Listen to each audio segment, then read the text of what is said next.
Muchas gracias, señora presidenta. Buenos días a todas y a todos. Una previa. Constatamos desde el Grupo de Esquerra Republicana que la derecha está de rebajas.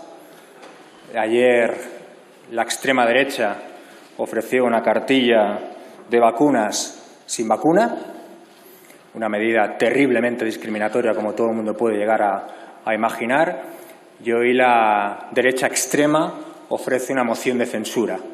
Una moción de censura que todo el mundo sabe que no va contra el señor Sánchez o contra el señor Iglesias, sino que va contra el señor Casado. Contra el señor Casado.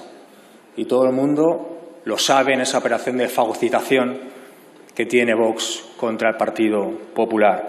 Lo único que falta saber es que hará Ciudadanos. Supongo que mañana ofrecerán una noche gratis en un hotel de Quique Sarasola.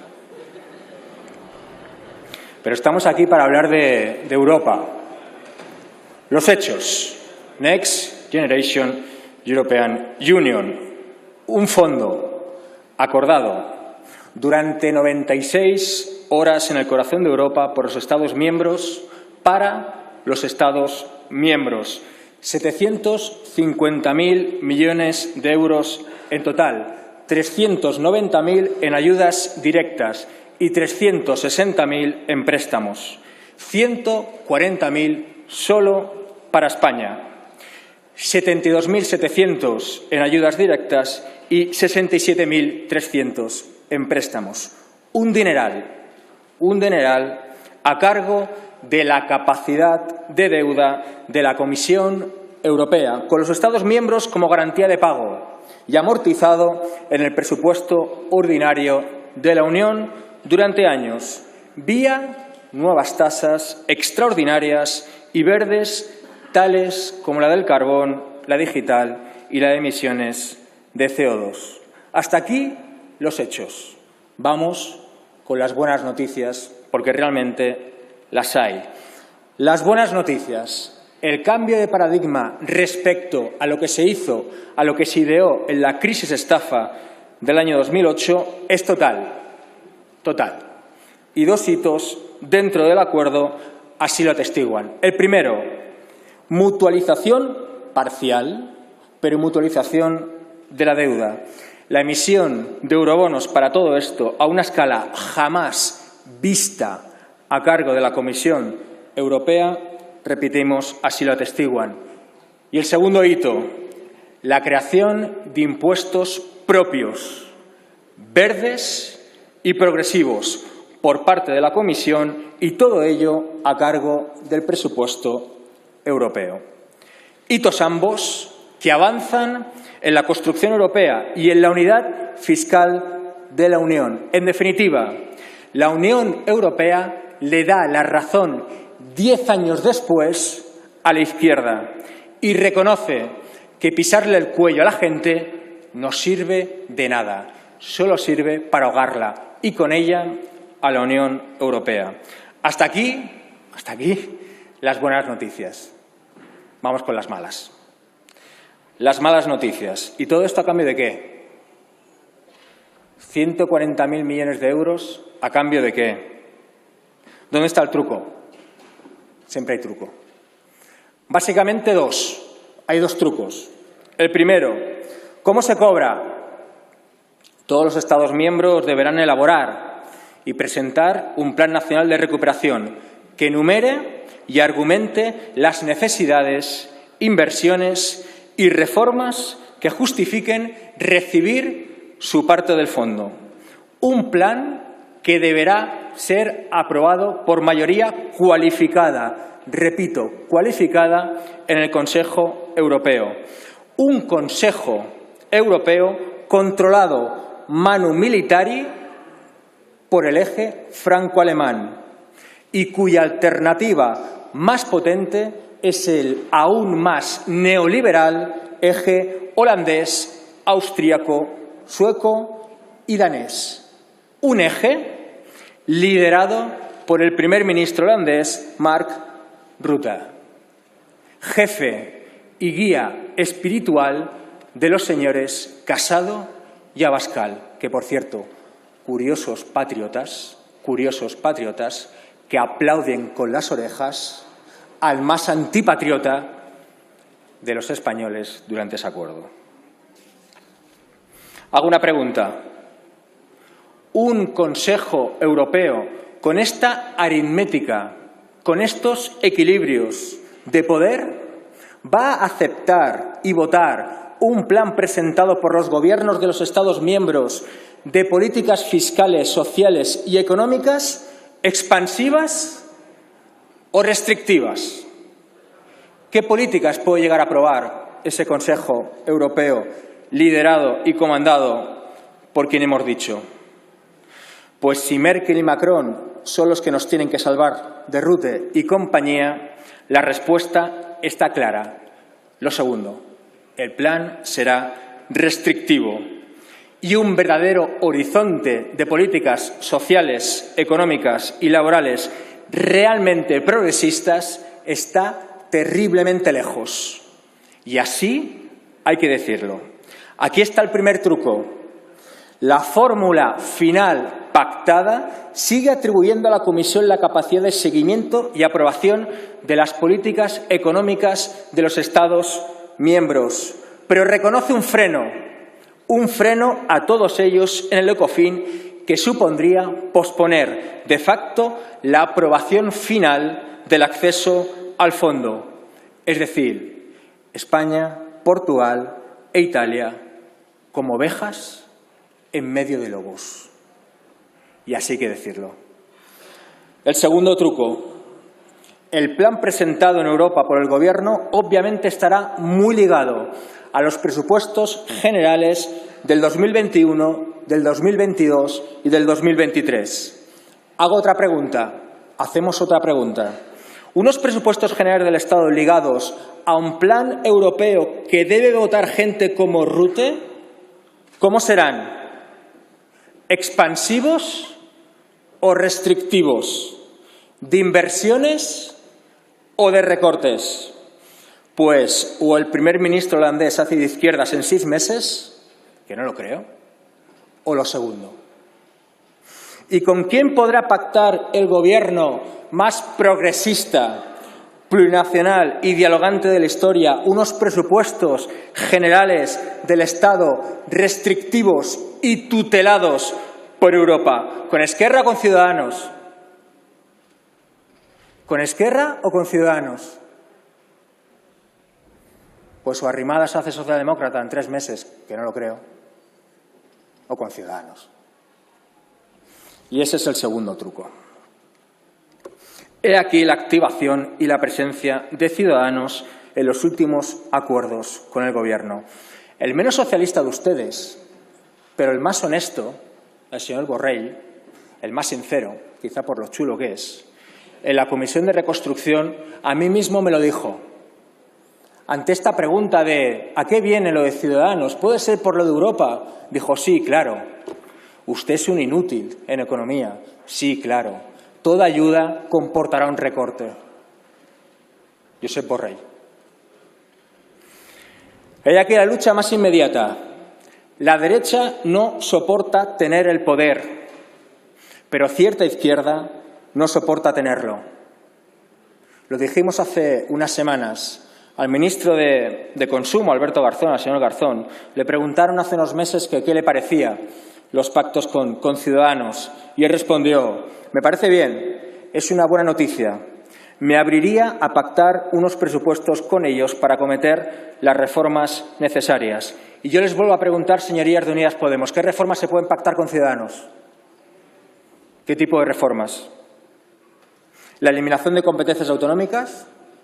¿El contrato único? ¿Condecorar abusos policiales? ¿Vientres de alquiler? ¿Vetar comisiones de investigación? ¿Abrir bares y cerrar ambulatorios como Ciudadanos ha hecho con el PP de Ayuso en Madrid? ¿Reducir el presupuesto en políticas contra la violencia machista como Ciudadanos ha hecho con Vox en Andalucía? ¿De verdad que vale la pena blanquear todo esto a cambio de no incomodar? ¿De verdad? ¿De verdad? Se lo voy a preguntar, señorías de Unidas Podemos. ¿A cambio de qué se puede pactar con Ciudadanos? ¿Cuánto durará el ingreso mínimo vital con Ciudadanos? y la prohibición de cortar la luz y el agua a quien no lo pueda pagar, y la derogación de la reforma laboral.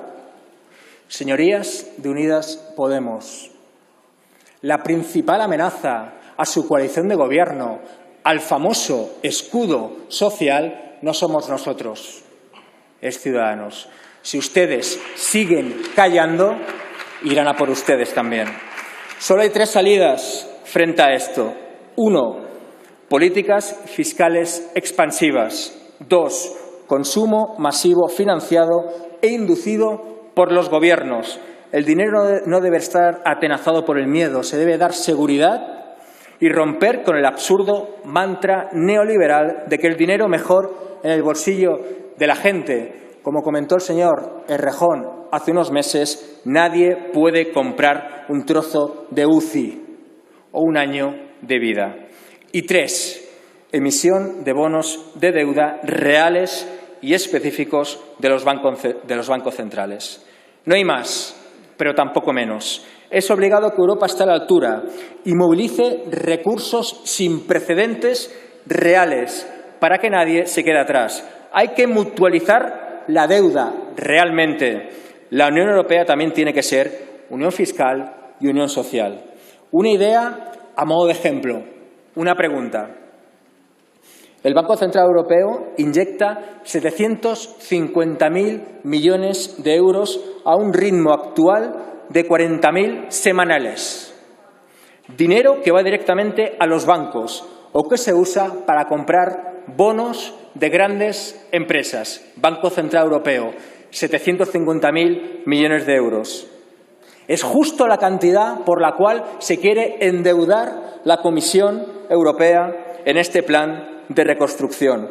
Si esto es así, ¿por qué el Banco Central Europeo no inyecta este dinero directamente a la Unión Europea? Hay antecedentes. Banco de Inglaterra, la Reserva Federal estadounidense, el Banco de Japón. Se crea dinero y se da interés cero a la institución pública que vaya realmente a realizar planes de reconstrucción que no acaben siendo una losa para los pueblos. La única respuesta a por qué esto no pasa es porque esta Europa sigue prefiriendo mantener el sector financiero y las grandes multinacionales, abaratar y facilitar la reconstrucción económica.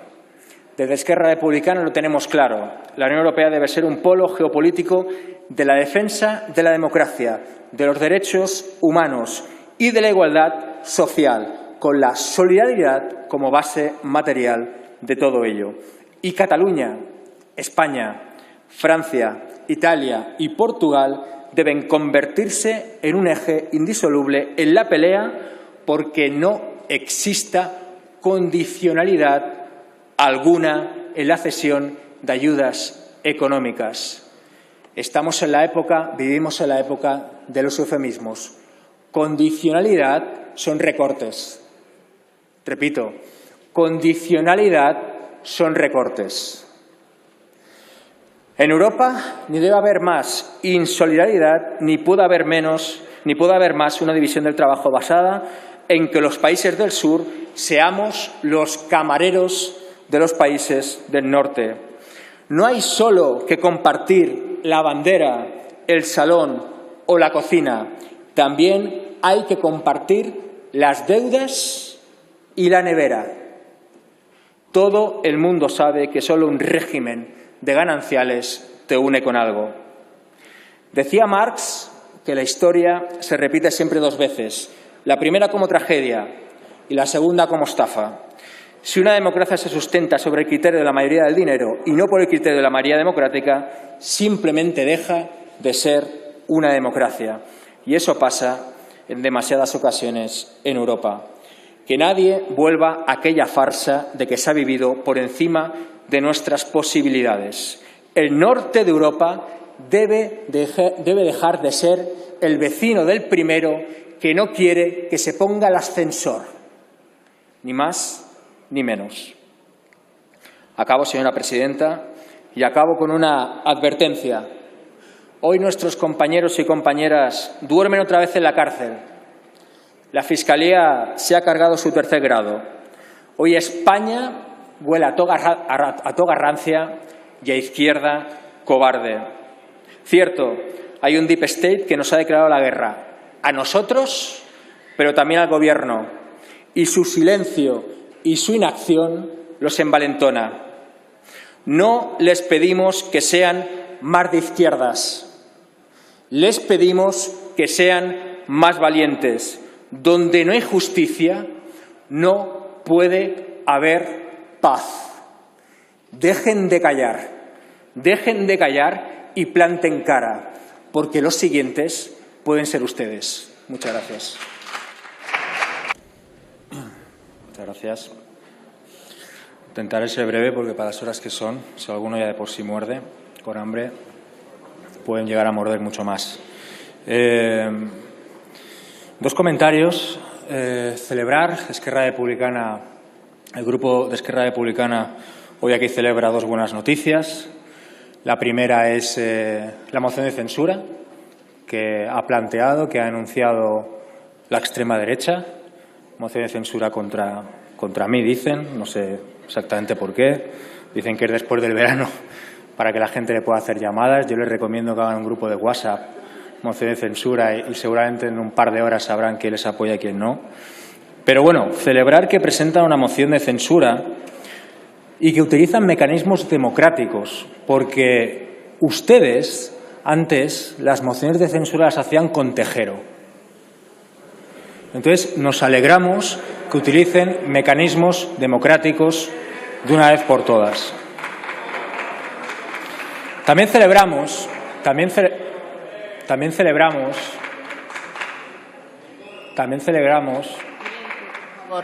Tejero. Silencio, por favor.